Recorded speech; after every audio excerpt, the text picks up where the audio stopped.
Hi, welcome to Catalytic Conversations. I'm Andy Simon, and with me is Sharon Reynolds, and we're both deeply involved in catalyzing the future, rethinking women's leadership in business. May 13th from 11 to 3 East Coast time, we'll be here to talk to you about 9 different topics that are keen and important to us and the Women's Business Collaborative and catalyzing the future.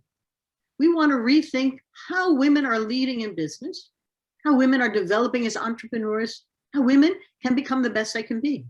So I've asked Sharon to talk to us today. She's going to moderate and share the whole panel on women entrepreneurs, the challenges that they face, and how do we overcome them? They aren't inconsequential. 40% of the business in the US today are owned and run by women entrepreneurs, but less than 4% of the capital is going to support them. And they have a whole lot of trouble scaling without the capital needed to grow. And they often are looked upon as sort of necessity businesses, not big growth ones. So let me tell you a little bit about Sharon and why it's so important you hear from her before the event and then during the event about why women entrepreneurs are the growth sector of American business, because they are. Between 2008 and today, they have been the growth sector, adding more jobs than anything else. So what are we missing here? And women of color, of those new 43% are owned by women, a good percentage of those are owned by women of color. They are the creators. Last I looked, there were like 300 new businesses a day being created by women of color. This is very important. So Sharon, I'll read this to you just so I get it correctly. Founded on a dream and a mission, DevMar Products embodies environmental initiatives that will sustain our planet for generations to come. Sharon Reynolds was the innovator of it. She had a dream and an idea and brought it to market. And her products were featured as one of the most innovative companies in Essence magazine in July, August 2019. The Women's Business Enterprise National Council, WeBank, selected Sharon as a 2019 WeBe Star. And she recently received the 100 Black Women, Men, President's Organization Women of Color Achievement Award and was honored with the Power Moves Award as Best Entrepreneur of the Year in 2018. She has a list of awards and recognitions. She's smiling at us. But in some ways, as we have met and talked, helping other women is a key part of what Sharon is all about. Yes, selling sustainable products is extremely important, and they're innovative, and they are most creative. But Sharon, thank you for joining me today for this catalytic conversation. Oh, thank you, Andy. I'm so honored to be here and equally excited about moderating the upcoming panel. And so I will tell you, it is not an easy journey as an entrepreneur. My story started when I was a senior in high school, when my Aunt Gloria Snell, my dad's sister, taught me how to sew when I was in the 7th grade. And by the time I was a senior in high school, I had 30 customers. I didn't know I was an entrepreneur. I just knew that I needed to make money over the summer before school started in the fall. So from that point, really, it's just a beautiful thing. And I launched a mortgage company. I owned a mortgage company when I was 25 years old. From that point, I've renovated properties, became a real estate broker. And then, of course, the economic downturn that everyone remembers in 2008. I launched DevMar Products, and right before the pandemic, there was a thought of a pandemic. We created products that would be part of the solution. I think it was a precursor to the pandemic that we face today. In 2012, I launched DevMar Manufacturing as a way or a vehicle to make sure that our products that faced EPA and FDA regulatory compliance would be monitored very closely. And then from that point, a couple of years later, I launched DevMar Global Healthcare Solutions, which is a company that we use to distribute commercially sterilized human donor breast milk to micro-preemie and at-risk infants in NICUs across the United States. And then I was inspired by my grandbaby, Bryla, Josephine, who was born prematurely, who had to nourish from the very milk that we distribute now to NICUs. So in her honor, we launched a couture clothing line, which is fashion for purpose. And part of the proceeds we distribute to the March of Dimes and St. Jude Children's Research Hospital. So I would be what you call a serial entrepreneur. So I understand the journey. I understand the issues that women face as entrepreneurs in our country. I love what you're saying to the audience, though, because entrepreneurs see things. You know, I'm married to a serial entrepreneur. I work with entrepreneurs. I'm an entrepreneur. And the whole idea is that things aren't. You see things, you feel things. I have a hunch the NICU and the breast milk came about because you saw something. And I have a hunch all the sustainability products came about because you had an aha moment about something. And all of a sudden you trusted yourself to turn an idea into an innovation. And next thing you know, there's a business coming out of it. So as our listeners are going to be coming to our panel that day, the challenges that women entrepreneurs face are not inconsequential. You somehow have overcome them and hurdled them. You've smashed the myths that were holding you back. Share with us some of the things that you discovered that they might find helpful as well. Oh, absolutely. There's so many nuggets along the way. First of all, I think women entrepreneurs are really underestimated. We found that our male counterparts, I believe, it's an easier role for them to walk into a VC company and give a pitch, and they are believable. So it's an issue there. I've been involved in situations when I'm pitching my company that men typically don't understand your product, or our male counterparts find it easier to land capital.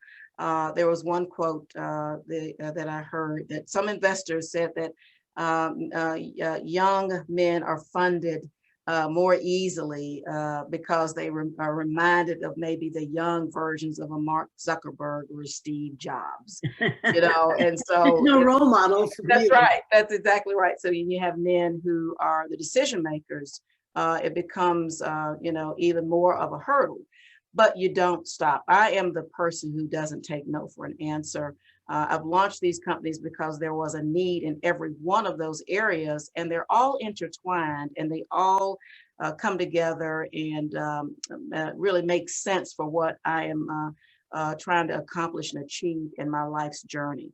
But there's a lot of gender bias when it comes to raising capital. So we essentially bootstrapped our businesses, and it was just one of the things that I was able to do from a tremendous career in real estate brokerage and development early on. So I was able to take that money and launch a business during an economic downturn that was just almost unheard of.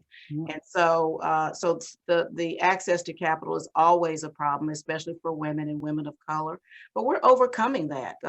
There are women who are starting VC firms all over the United States. For instance, there's Steep Detroit, a program that's owned by Black women who are doing nothing but looking at women-owned businesses and seeing how they can help to provide seed money for these women who are starting their companies from the ground up. So there's hope out there, and we know that it's going to be something that is started today and will continue in the future, that women can help women. And we don't always have to be in a room of men who will decide whether or not they want to give us an opportunity. I think those days are really getting shorter. I think the interesting part of the story, and for the panel, is how we brought together three women who are going to complement what you have done. I'll tell the listener a little bit about them, and then we'll circle back to what we want them to come away with. I don't know Pam Eason, but WeBank is a fantastic organization that tries to get women certified so they can get government contracts, but also they can learn how to run a business. One of the things that we find often is that women have an idea, an innovation, they are bootstrapping it, they don't know how to scale. And without the right capital, it's difficult for them to scale it up or even really just to run the whole part of it. They get an idea part, they have the marketing part perhaps and the sales, but not the finance or the structure. So how do we help there? And Judith Goldcran, an SVP at Wells Fargo, is one of the most voted. Her whole program at Wells Fargo is to help women entrepreneurs borrow from banks, which is not that easy. And she'll tell you often the women come in and they've got the wrong capital at the wrong time. And she's putting together a whole concept about how do we make capital a woman's friend, as opposed to something that women shy away from. And then Stephanie Breedlove, is a chapter in my book, Rethink, Smashing the Myths of Women in Business, an entrepreneur who was told by her parents and her in-laws, no, don't do that. She saw something that women couldn't pay the nanny tax, a little like you saw with the NICU and the breast milk. And there was nobody in the market, truly a blue ocean. And so she started bootstrapping and left Accenture and started in her basement. And next thing she knows, she has an $18 million business, being the expert in the nanny tax business. And she sells to care.com, writes her new book, and then helps women who are entrepreneurs themselves. So the panel is bringing together some really talented perspectives by women for women. To your point, it's time that we can help each other become the best we can be. This is pretty cool stuff. So, Absolutely, absolutely, Andy. I am so excited about these three women. They're dynamic, and they each have incredible stories to share about their journey and how they're helping other women. So it's going to be a fantastic panel. I'm so blessed to be able to moderate. These women are dynamic, and it's going to be an exceptional event. my hope is that the people who join us, and please register and come, are going to see how they too can be the entrepreneur they always wanted to be, or help other entrepreneurs in a particular fashion, or become to realize that they're not alone. And the folks who are inheriting their father's business have a whole other set of issues to discuss. And I do think there's going to be a lot of time to talk about that as well, because I can't tell you how many of those I coach who are inheriting their father's business, but the father won't give up on it and they don't quite know how to push them away. And I have a hunch that the whole succession planning that's taking place among boomers to the next generation is going to be part of the woman's dilemma. I got it, but I don't, and how do I do it? So this is going to be such fun. Sharon, any last thoughts as we wrap up? Well, I would certainly encourage everyone to buckle your seatbelts, register, join us for dynamic conversations and dialogue, and prepare to learn something, because each one of these fabulous women have some great nuggets to share. So I can hardly wait. And again, so happy to be a part of this with you, Andy, and the team.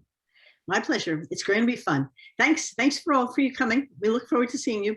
Bye-bye now. Thank you.